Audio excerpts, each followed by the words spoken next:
Today may gagawin tayo na malupit na edit ay i-improve natin sa edit natin kasi yung kahit i-stabilize natin at i-ano natin i-stabilize sa CapCut tapos i-stabilize ko pa sa gimbal, di pa rin siya talaga nag-i-stabilize.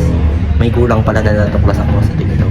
Kailangan pala ng tracking pala yun. Itatrack mo siya sa specific na part ng sasakyan para kahit saan angulo ano pa rin siya, nakafocus pa rin siya, di na siya maalog, nakafocus lang siya. Tapos i-stabilize mo pa equal smooth na edit, di ba?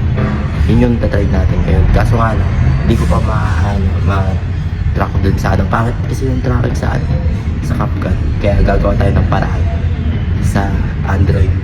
Kasi sa may bayad siguro dun sa sa iOS na device na pang-tracking. Kaya gagawa tayo ng paraan. Itatry natin ilipat yung mga clips sa Android.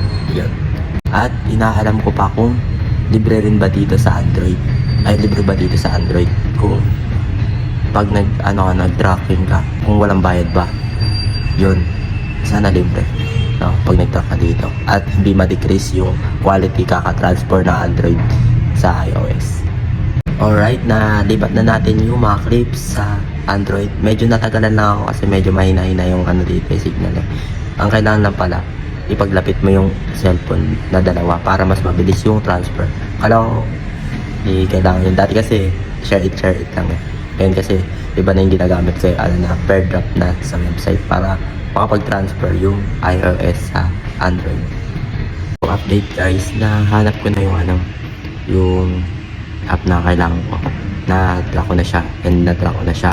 And kaso nga lang, nagawa ko nung una gimbal, muna stabilizer sa DJI saka sa CapCut. Yun muna, tapos ipag-compare natin at edit ko na lang yung may tracker.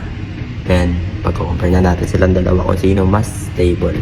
Yun, natapos na rin natin yung dalawang edit natin na magkaiba rin yung stabilizer.